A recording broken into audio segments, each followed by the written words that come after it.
Welcome to Valkyrie Women's Wrestling Confidential. I am Rob Blatt, along with my broadcast partner and friend, Top Shelf Troy Nelson. Love just jabbing me with the "and friend," don't you, Robert? Well, I believe after working together for the first time for Valkyrie at VALKYRIE V Valhalla, I think we're friends at this point.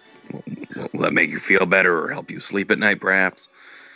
So, Top Shelf Troy Nelson, what is the drink of choice tonight? Well, despite my demeanor this evening, tonight was iced coffee with plenty of the newest chocolate cherry Baileys, which, by the way, is delicious. It's like drinking a meal. It's wonderful. Sounds yummy. Usually I reserve my Baileys for the morning, but I was in the mood.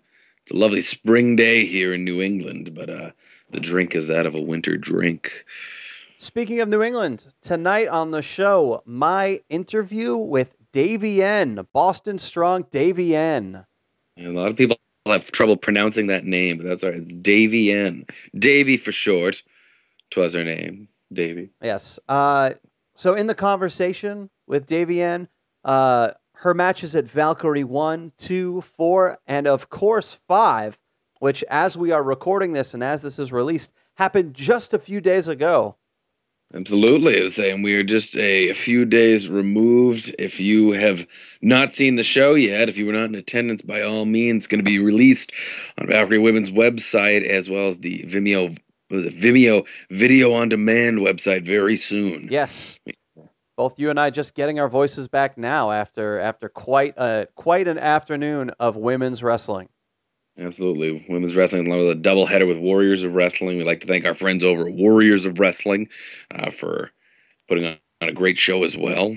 I think the big story coming out of the event has got to be that hard-hitting contest between Casey Carlisle and Bonesaw Brooks. And that contest could have gone either way, but of course Casey Carlisle coming out on top. Don't count Bonesaw Brooks out. She will be back, I'm sure, stronger and better than ever. But the Queen does in fact retain her crown. Yeah. Does she, Robert? Absolutely. And then also, I mean, the highlights from that match are unbelievable, including I've never seen it before. You're going to give it away? You're going to tell them one of the highlights? I think they should have to buy it to find out the highlights. Oh no, I think you should, but I've never seen it before. Just to talk about one thing I've never seen before. Bonesaw puts Casey Carlisle in a tree of woe to the outside of the ring. Something as I'd like to call it, the tree of no. No, thank you. But yeah, getting both women a hard hitting match in that main event. The show started off Southern Hostility, Lexia Avery, formerly Miss Dyslexia, and Sumi Sakai. With you know what? You're gonna have to watch the show to find out what happened. Naturally. Mm-hmm. You can get that at ValkyrieWomens.com. The highlight video for the show is already up on the YouTube channel for Valkyrie Women's Professional Wrestling. Nina Monet, the Georgia Peach, against Boston Strong Davienne, as we discussed with Davienne in just a few moments. Then, of course, I do want to talk briefly about that open challenge of yours. No, the open challenge.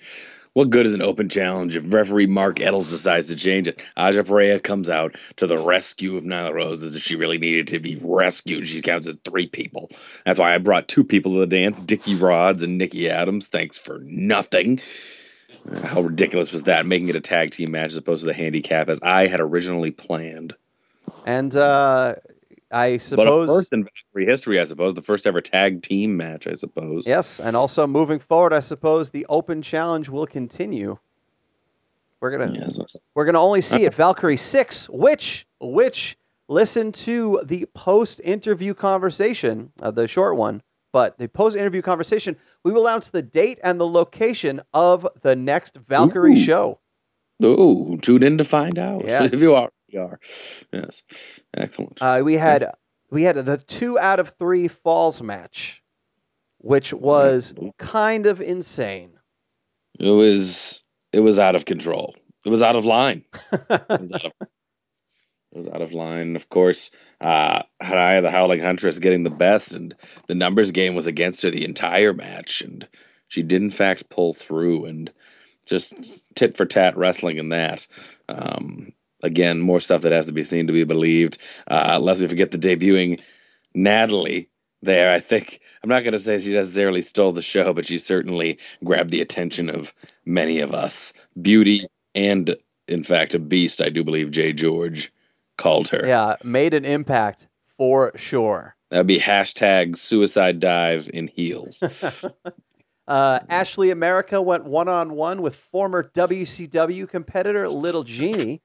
Absolutely, and Ashley America coming up, not necessarily aces, but you have to wonder what type of competitor Ashley America is. She's a true woman. She's a true competitor to the game. Little Genie picks up a win and gets a title shot against Casey Carlisle at first ever outside defense of the Queen of Valkyrie. That's going to be at the Dog Show coming up in New Jersey, middle of April. And just goes to show you wins and losses, what they can do. Little Genie, 1-0, is granted the next title shot. That could just as easily have been Ashley America had she picked up the win. I had a little talk with Ash. I had a little pep talk. I'd like to consider myself a mentor to Ashley America. That's just me. That's what I think. And she's going to go far. That kid's going to go far, Rob. I'm telling you. So far, Ashley America 0-2 at Valkyrie.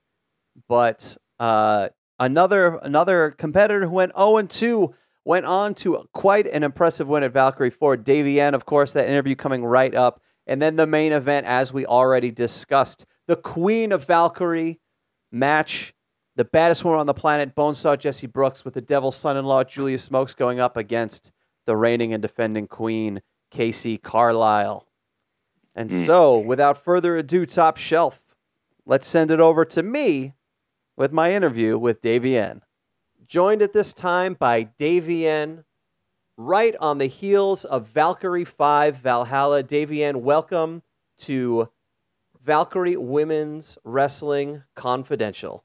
Thank you for having me. So, Valkyrie V in Staten Island, tough loss to Nina Monet. Yes. Yes. And, of course, that loss contributed to by formerly Miss Dyslexia, Southern Hostility, Lexia Avery. Yes. Valkyrie V, I was so excited going into this event. I just picked up my first win over Lexia Avery, and as we will discuss, I assume, in this interview, the first two Valkyrie events I appeared at didn't go too well for me. I was defeated by Jessie Bonesaw Brooks and Mistress Belmont. Really, those two matches really just had my confidence shaken, had me questioning myself and, could I do this? Can I succeed at this? And have I just kind of wasted the past almost 3 years of my life?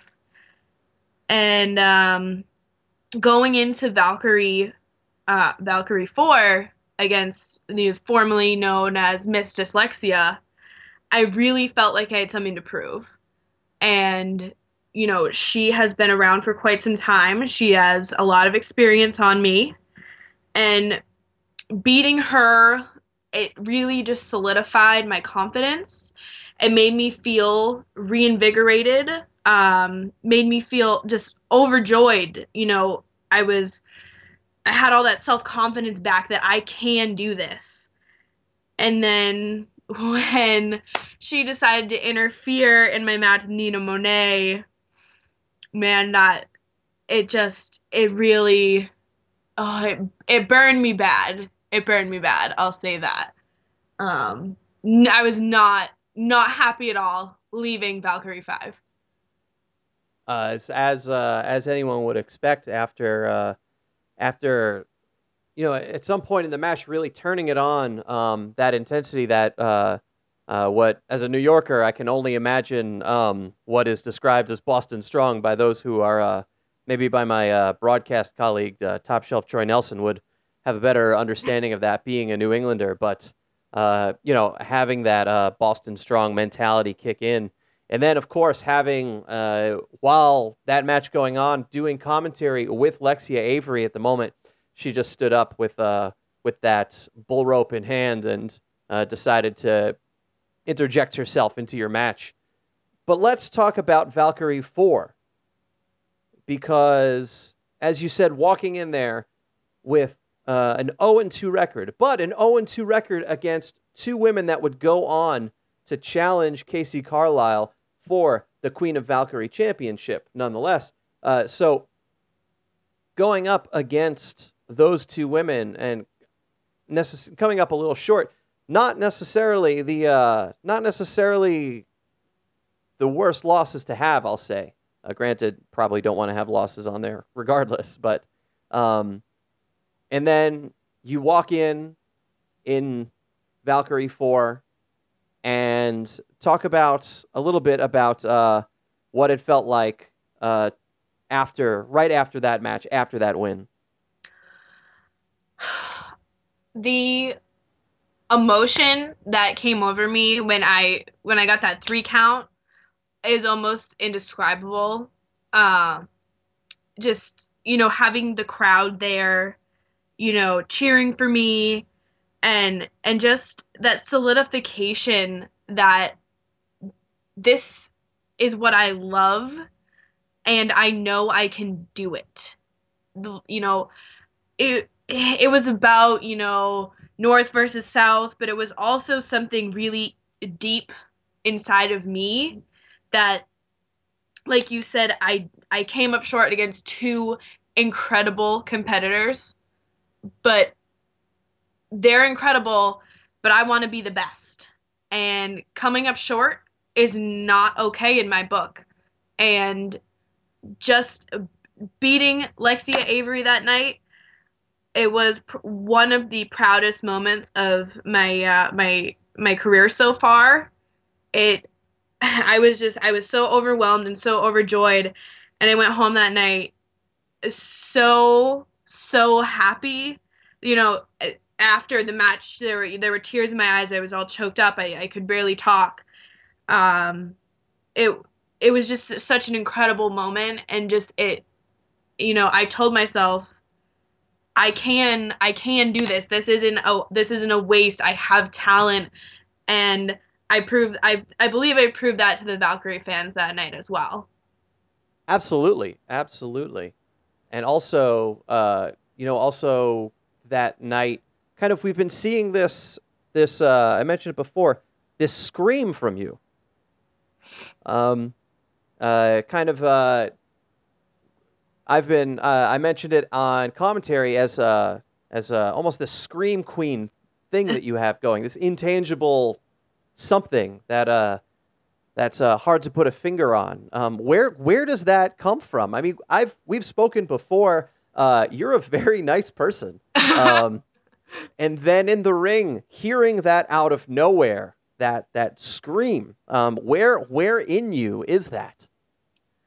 That the scream, that's a very funny thing. I used to only be able to scream like that when I was terrified of something. You know, spiders are like my biggest fear. That's how I would scream if I saw a spider. And when I started wrestling, obviously it's a very scary thing to start. You know, something so unknown if you have never done it before. And I think I was able to almost channel the fear behind the scream into almost like a battle cry, like a superpower or something like that. Like it's more just become something inside of me that's really strong. And you know, when I do that in the ring, I am on top of the world. You know, it's like a battle cry. You know, I want my opponent to know, like, this is it. I am on top. I am here. I am ready for a fight. And I think that scream just comes from the strength within me that I've been able to channel as I've grown in my career. And no doubt a bit of intimidation as well. Yes, a little bit. So, you know, we're seeing you as a wrestler in Valkyrie. We're seeing you mature because, you know, through the 4 matches that you've had, you know, we're seeing you mature and kind of establish yourself not only in Valkyrie but in wrestling as well. Where does the appeal for wrestling come from with you? Is there a family member that was really into wrestling? Maybe grandma was a big WCW fan, or New England, probably the WWF, or you know, someone used to go to the matches or stumbled upon it. Maybe you had a friend. Where did that come from? Where does the love of wrestling come from with you? My love of wrestling, I started watching wrestling in 2004. I just happened to be walking by the TV while my little brother was watching it. And me and my little brother are very, very close. We're like 2 peas in a pod. And I decided to sit down with him and watch the program. And it was Sunday Night Heat. I'll never forget. Match was Randy Orton versus Christian. And it's just something just clicked. And I couldn't stop watching. And I grew up in a very, very small town. I had one neighbor, and we were living in the middle of the woods, and between him, myself, and my brother, we fell in love with wrestling. And I mean, every Thursday, when SmackDown was on Thursday night before it changed to Friday night and then back to Thursday, we would, over the summer, we'd sleep over each other's houses watching Thursday night SmackDown, and then spending the whole weekend wrestling, and then watching Monday Night Raw, and then we would have to trade off houses to who could get a pay-per-view, and we were just so in love with it. And I remember going to school and being so in love with wrestling, and nobody else really was. So it was just kind of me, just in love with this wrestling thing. And I was lucky enough to get to share it with my brother before he kind of lost interest. But it's always stayed with me. And I ever since I was 11 years old, you know, I told everybody I'm going to be a wrestler. And people would be, oh yeah, you're adorable, you know, you're kind of crazy. But I told them, this is my dream. This is what I'm going to do. And people see me now and they're like, wow, you actually did it. You talked about this since you were a little kid. And my love has grown for it now that I'm doing it. It's even more, it's like a bug I can't get rid of. It's just something inside of me, and I just love it so much. So you didn't experience that natural, as you said, your brother did, you know, so maybe around 13, 14, that dip that certain people seem to have when getting falling in love with wrestling, and seemingly falling out of love with wrestling. Right around, it always seems to be right around the time where the opposite sex falls into the picture. Yeah, as soon as Trish Stratus retired, my brother stopped watching wrestling. But for me, I mean, even as I got into high school, and you know, none of my friends would even sit down and watch it with me. They were like, no, we're not interested. We don't care. It was like, fine, then I'm not hanging out with you guys tonight because Raw is on or a pay-per-view is on. It was just, I was so infected with it. I had to, you know, get every single ounce of wrestling that I could. I made my mom subscribe to WWE Magazine. I had to get all the DVDs, even though I had already bought the pay-per-view. Figures. Anytime a show was in town, I had to go. Like, it was just, I never stopped loving it. Yeah, that's and that's through, and I will say that is through in 2000, watching in 2004, you experienced a bit of a dip in the business overall at that time, before naturally, as of the past few years, seeing a resurgence of that. Yeah, yeah, it's definitely different from when I first started watching. And I think it's good when, the program goes through different phases. It always keeps it interesting to watch. And I feel like, even if I can't catch something, every week, I still have to go back and watch it because you just can't miss it. It's something I've been doing it for so long now. It's just kind of habit. Yeah. So where does it happen? Where does a young Davienne decide that enough is enough and it's time to go and step into a ring and it's time to start learning how to wrestle? That is a very, very funny story. Kenny Dykstra, who used to be Kenny from the Spirit Squad, grew up near me. He went to high school at Bay Path Vocational High School, at where my sister went. And the Telegram and Gazette wrote an article about him making it to the WWE. And I believe I still have that article. But I read it, and it said that he attended the Killer Kowalski School of Pro Wrestling. And I was too young to attend wrestling school at the time. So, I was like, this is where I'm going to go. This is where I'm going to train. And my parents, I was lucky enough, they actually bought me and my brother a 14 by 14 wrestling ring. Wow. Yeah. My mom wanted horses, and we built a barn.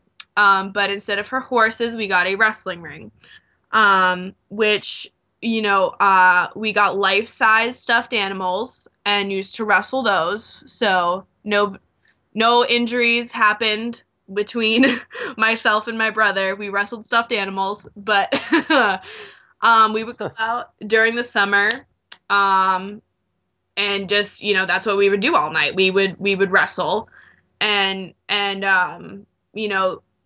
that those were my backyard days, I guess. But as I got older, I finished high school a semester early because I wanted to wrestle. And I remember meeting with my guidance counselor, and she would sit there and talk to me about colleges. And I was like, I'm going to be a wrestler. And she would just stare at me. And I was like, I've already got it all figured out. You don't need to help me. So I Listen, lady, the path is clear. Right. Like, look, I've had this figured out since I was 11 years old, okay? So, the Killer Kowalski School of Pro Wrestling then turned into the Chaotic Training Center, which then turned into the New England Pro Wrestling Academy. So, once I graduated high school, I graduated in January of 2012. I got a full-time job to be able to buy myself a car and pay for training. So, July 3rd was 3 days after my 18th birthday, and I walked into the New England Pro Wrestling Academy, and I met Brian Fury, and I handed him my money, and I told him I wanted to train, and that's where it all began. I was the only female at the school for just over 2 years. We've had a couple girls sign up, but I have been the only female there for just over 2 years. So that's well. First off, where was this wrestling ring that you had? Like in a backyard? I mean, you'd have to have quite a large garage, I suppose, for a 14 by 14 ring. But where was this ring physically? Well, at my house we had quite a lot of land. So we had our main house, and then we had a huge barn, which was built, and that when we had planned on getting horses. Well, the horses didn't work out, so the wrestling ring got put in there. It was a Christmas present, and I will never forget trying to thaw the turnbuckles with a blow dryer to get them to bend. and me and my brother we literally got in our snowsuits because it was so cold and trying like wrestling, and it was the most ridiculous looking thing. We would fall and couldn't get back up because we were in snowsuits, and it was freezing, and the mats were so solid because it was like 10 degrees outside. So we could really only use it in the spring and the summer without freezing our butts off. But that's what we did on our summer nights when we were out of school, is we'd go out in the wrestling ring, and it was so loud you could hear it in the house. And my mother would have to come out at like midnight and be like, "Get inside and go to bed because I'm trying to sleep." Yeah. So, what happened to that ring? Where is that ring now? What happened to it last year? I had to move, so it actually got sold to Slick Wagner Brown for his wrestling school. So the legend of my wrestling ring lives on in Connecticut at the I believe it's called the 2CW school, run by Slick Wagner Brown. That is amazing. What a story! What a story to have your own ring and then have that become a training ring somewhere else. Yes, it has been passed on. Yeah. So you go in, you put down your payment to train. Talk to me about, as you said, you've been the only you were essentially training as the only woman in the school for a while. Do you think that essentially training with only men impacts your style? Yes and no. Training with all men, when you first start, they kind of tried to take it easy on me, which Brian squashed very quickly. I always have been and always will be treated like one of the boys.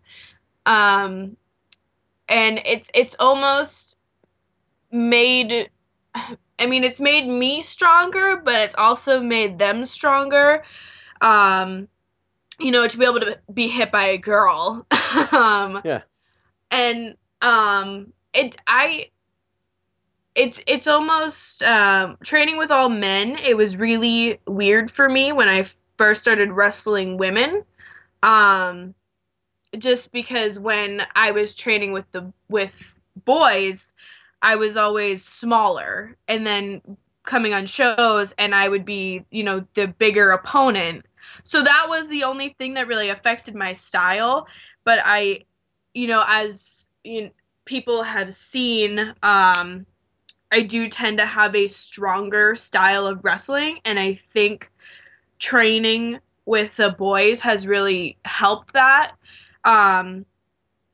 Because I know they're going to not hold back with me, so I can't hold back with them. And it's definitely made me and my style a lot stronger, I would say. And I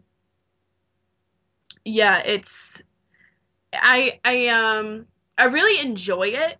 It's a challenge, and the thing with wrestling is it's been challenging from day one for me. And a lot of things come easy to me, as far as like school and stuff was always really easy. And I think that's almost why I love wrestling so much, because it is so difficult for me that it's a challenge, and I just want to be the best at it, and it doesn't come easy, so I just want to keep working as hard as I can to be the best that I can be. When you first started, let's say when you had your first match, which we'll get to, but working with other women, did you feel any of the same thing that the men in the school were feeling when you started training with them? A little bit of like, oh, maybe I shouldn't hit this person as hard as I'm used to, as how you normally would think about hitting them. Oh yeah, 100%. 100%. It was very weird, because I was so used to being with somebody so much bigger and stronger than me that it was weird being with somebody my size and, of the same gender. I almost wanted to hold back a little bit, but, just from training and watching, if the boys held back with me, that, they would be yelled at, and don't treat her differently. I know another woman in this business would not want to be treated differently. So, it's something you just kind of have to snap out of. When it was something I had to snap out of when I started wrestling girls. Because, if I was in their position, I wouldn't have been happy with somebody going light with me, or, or feeling like they can't, work their strongest with me. And so it was something I quickly tried to amend. Plus, fighting as an underdog for such a period of time, and then winding up being the wrestler with the advantage in any given match must be certainly a plus for you in the end. Yes. It helps, certainly. But that was also weird too. It was a very strange thing to adjust to. But I mean, the advantage is for me, so it was kind of a good thing to adjust to. Right. And so you train, and you're training, and at some point, I imagine someone approaches you and says, maybe you're not ready for a match, but what we are ready for is to go out there and manage. Yes. I think I was about 4 or 5 months into training when I got to be on my first show. It was for Chaotic Wrestling in Littleton, New Hampshire, and I was managing the Playboy Jimmy Malonis. And I was completely freaking out the whole night about being in front of a crowd for the first time. If anybody knows me, I am very shy. That is hard to believe, but okay. I'm a very shy and quiet person. So you would wonder why I would get into wrestling where you're in front of a crowd. Which I think is why, like I said, I love the challenge, and I'm challenging myself to break out of my shell. But I was completely so nervous, completely freaked out. And I think what I was really freaked out about was wearing a dress and high heels. I was so worried that I was going to trip and fall on my face, because I am very much a sporty girl, more of a tomboy. If I can avoid wearing heels at all costs, I will.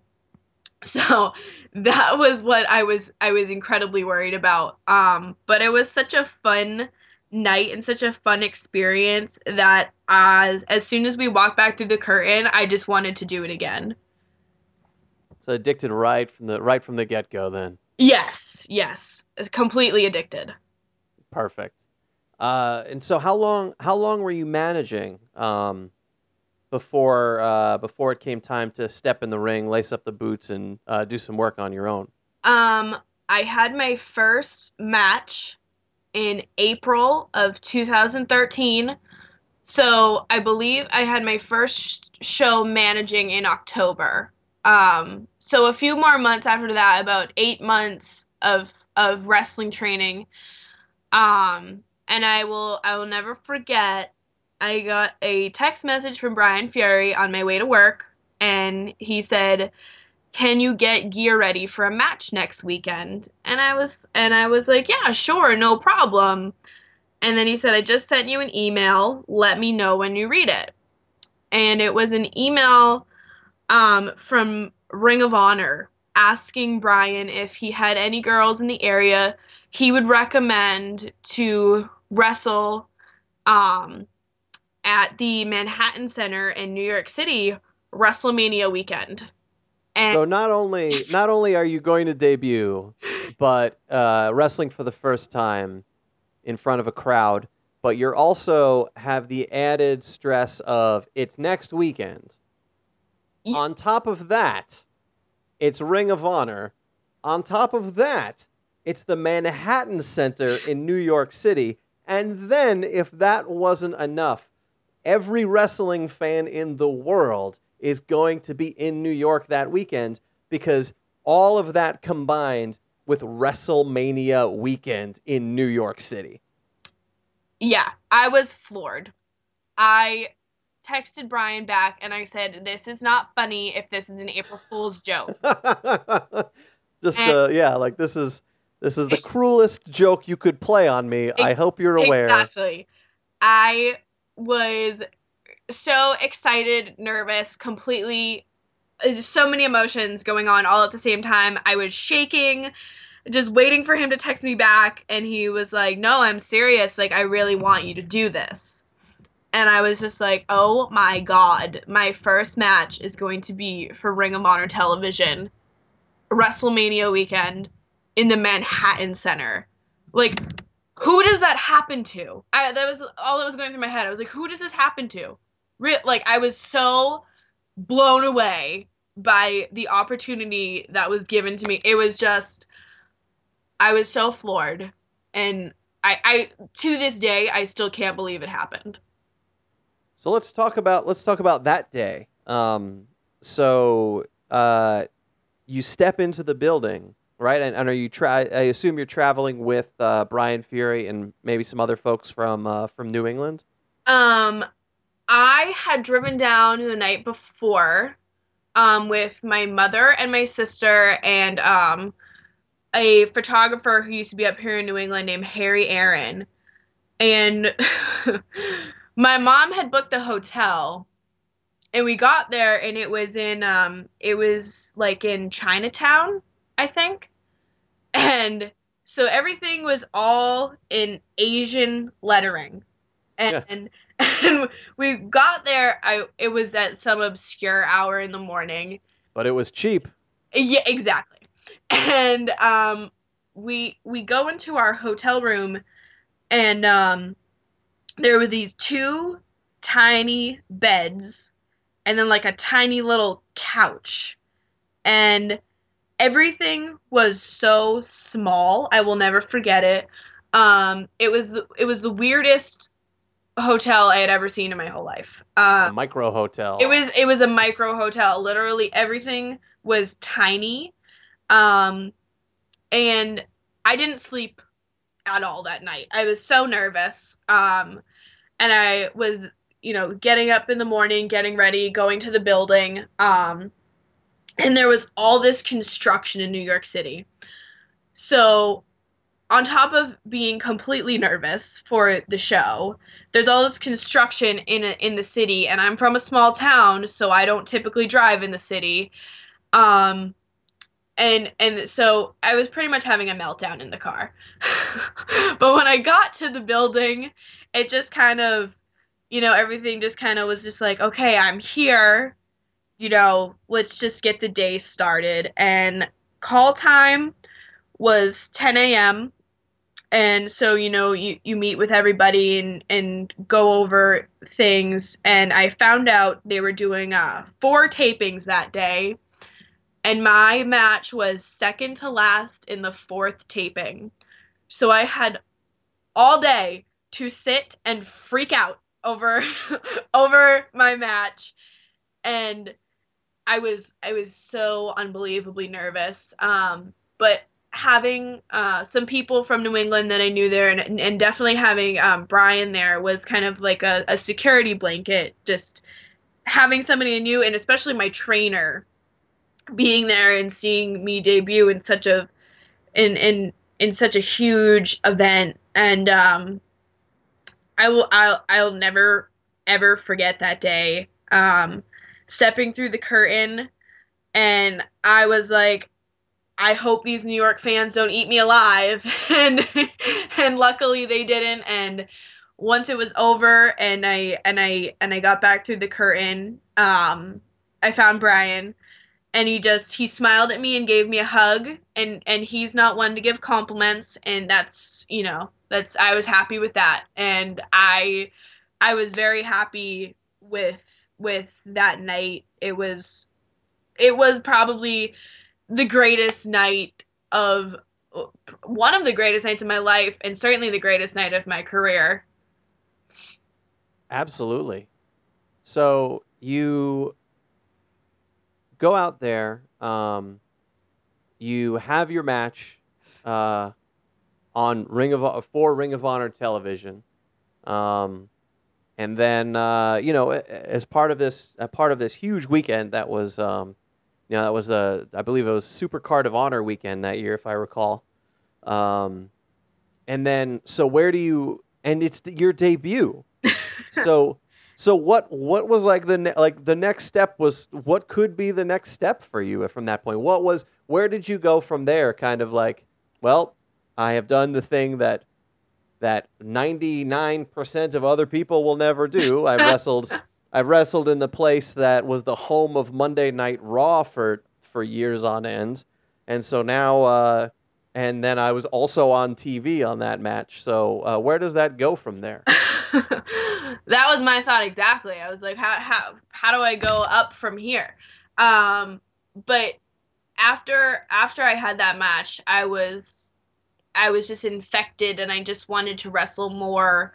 So the next match I had was for Chaotic Wrestling. And I kind of say I had, kind of two debut matches, because the one for Ring of Honor was very, very short. It ended in a draw. So my first match in Chaotic Wrestling was actually for the Chaotic Wrestling Women's Championship, and I wrestled Barbie.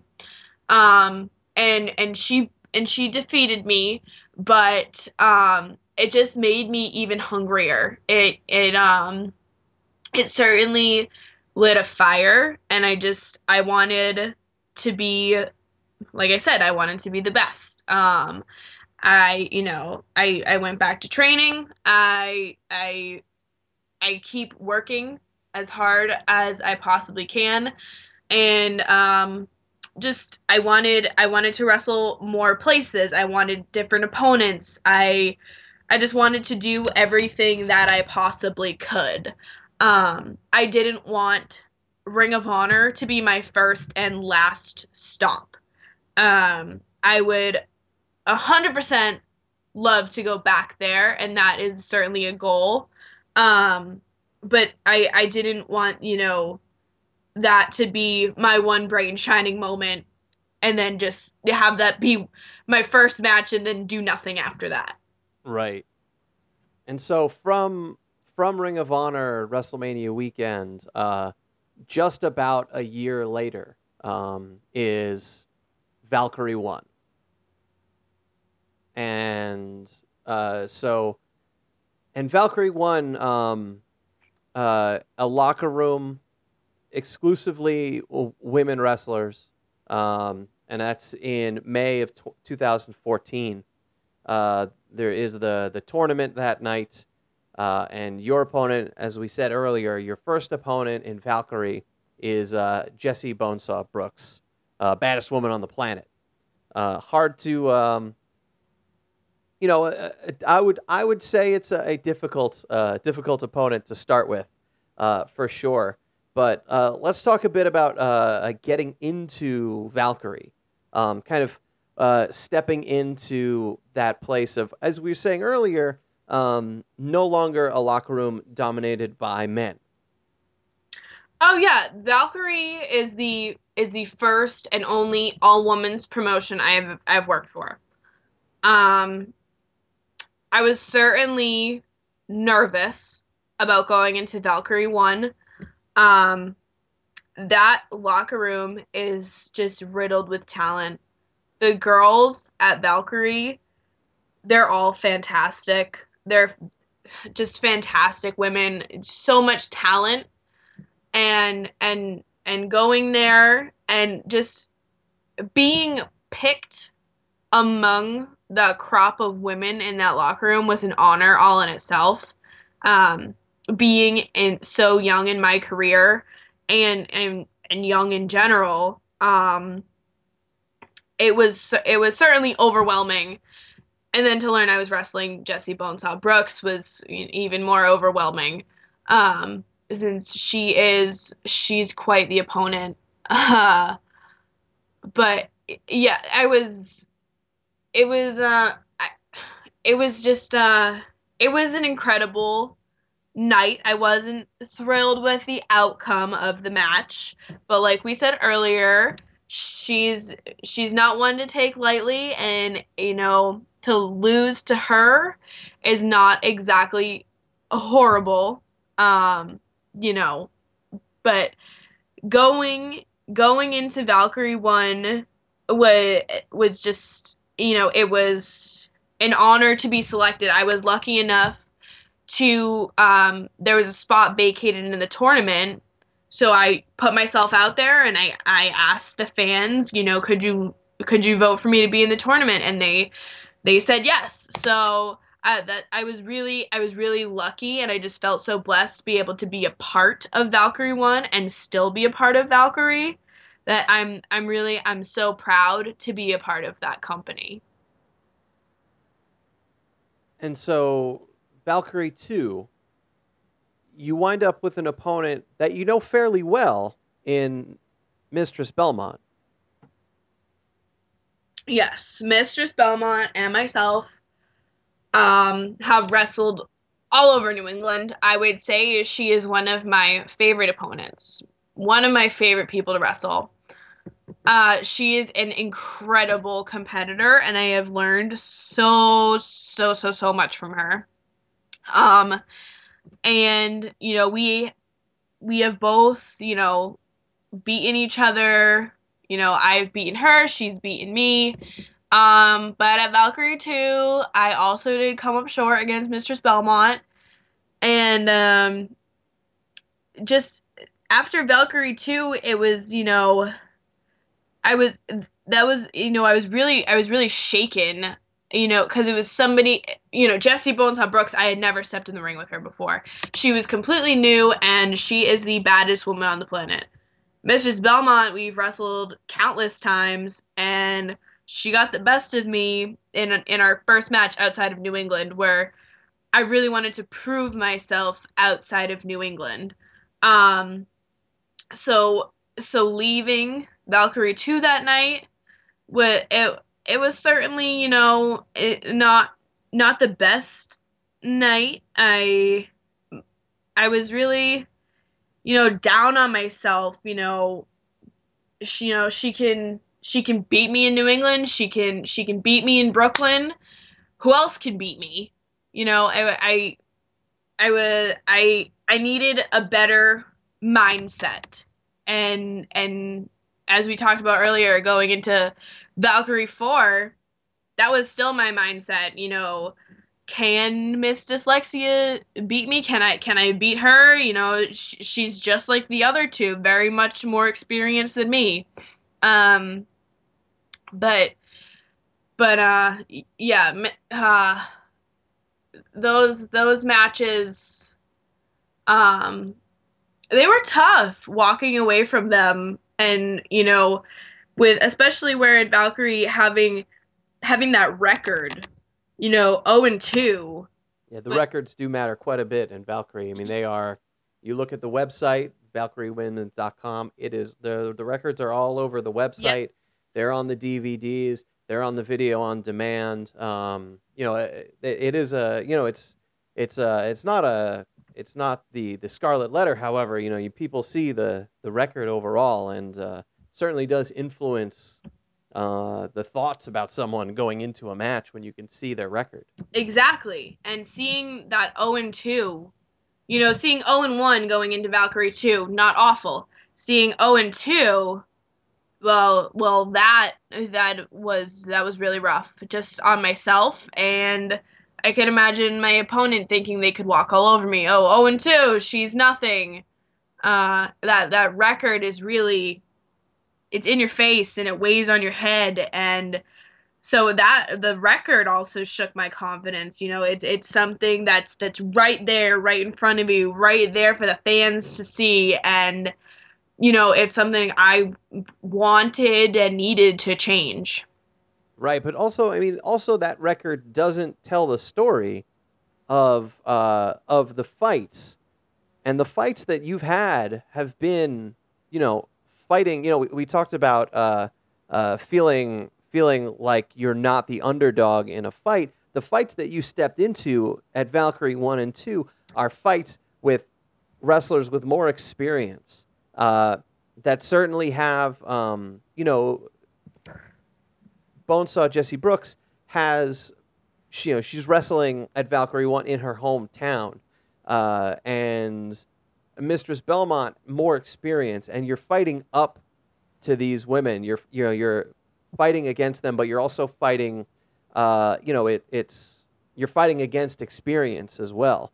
So going into Valkyrie 4, you see that same, on paper, you see that same thing. It's Davienne fighting at 0-2 against someone with more experience once more. Almost as if another challenge set up in front of you to see, do you have the heart, do you have the fight in you to keep going, to put those numbers aside and to focus on the fight ahead instead of the fights behind.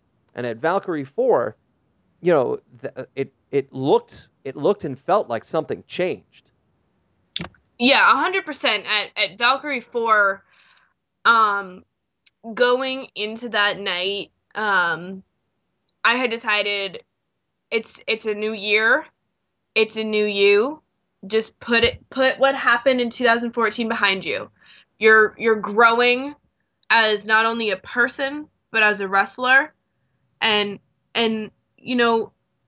you can do this. You have it in you. Yeah, it's an uphill battle, but just don't give up. Don't give in, and just give it the fight of your life. And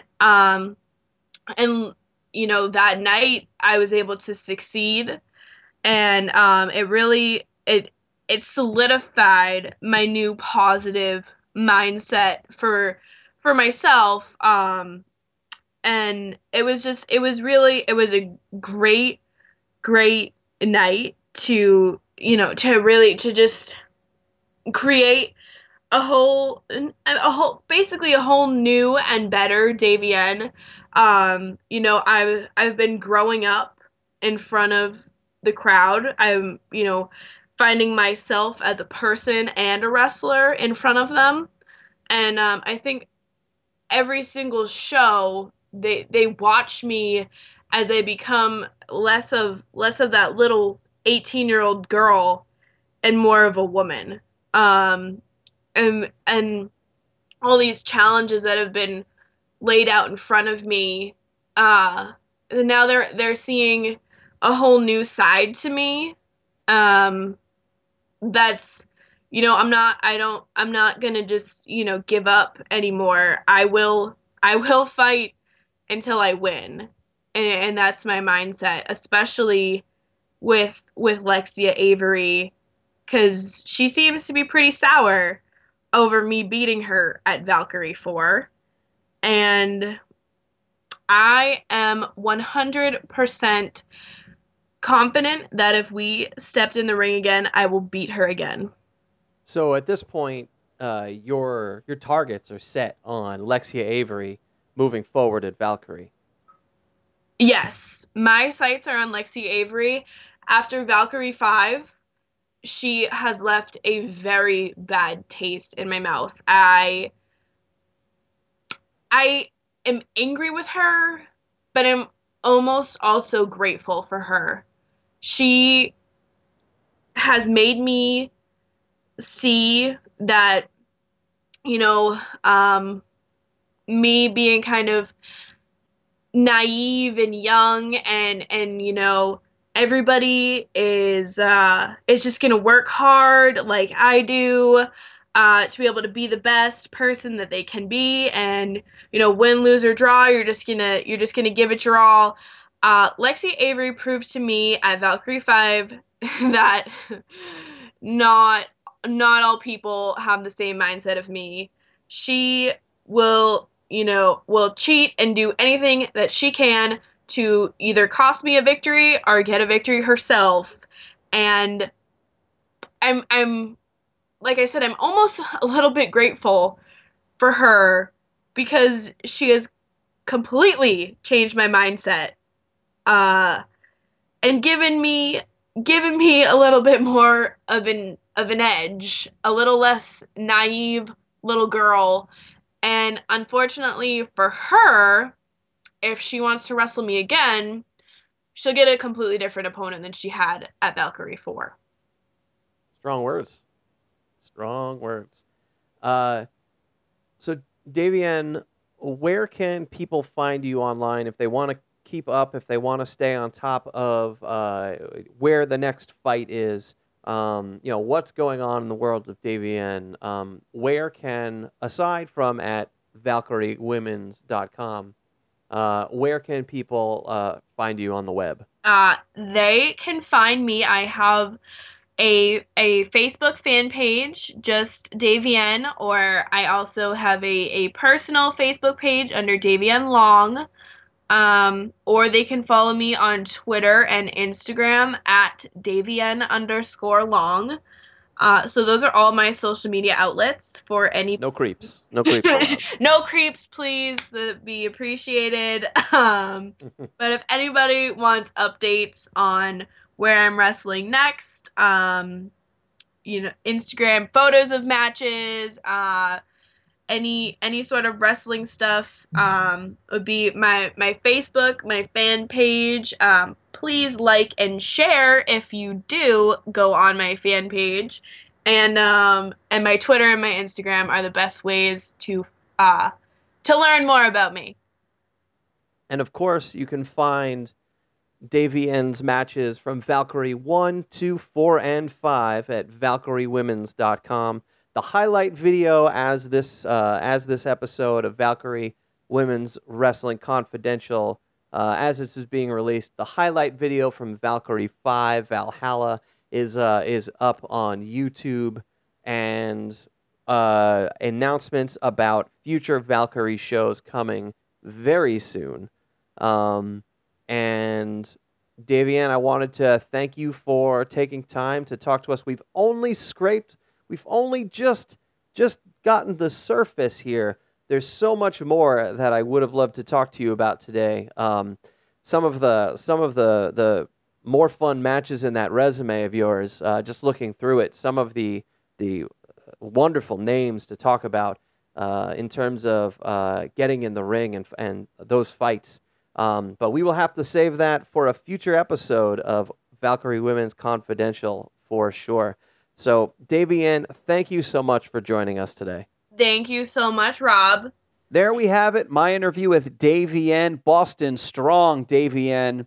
And as promised, we can announce the next Valkyrie show, Valkyrie VI. Are you sure you're ready to announce this, Rob? Drum roll under my breath. Yeah.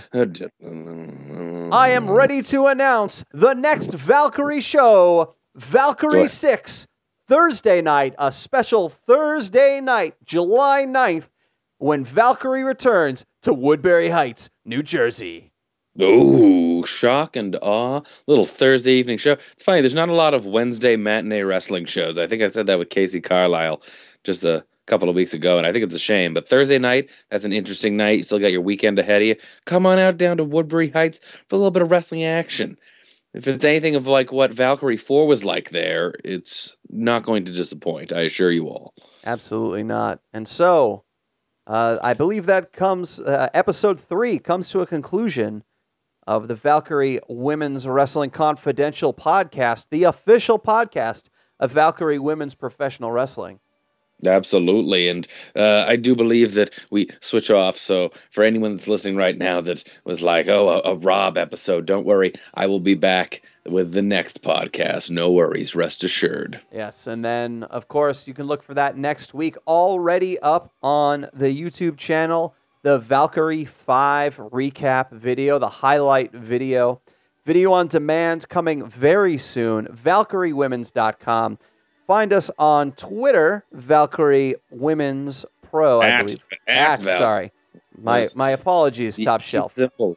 Yeah. You can find us on Twitter sir. How about Where can this? they find you on Twitter, Bobby? Where can they find you? Well, we'll get to me, but Valkyrie Women's on Twitter, Valkyrie Women's Professional Wrestling on Facebook, Valkyrie Women's Pro on YouTube, and of course, the homepage for Valkyrie Women's Professional Wrestling, ValkyrieWomens.com.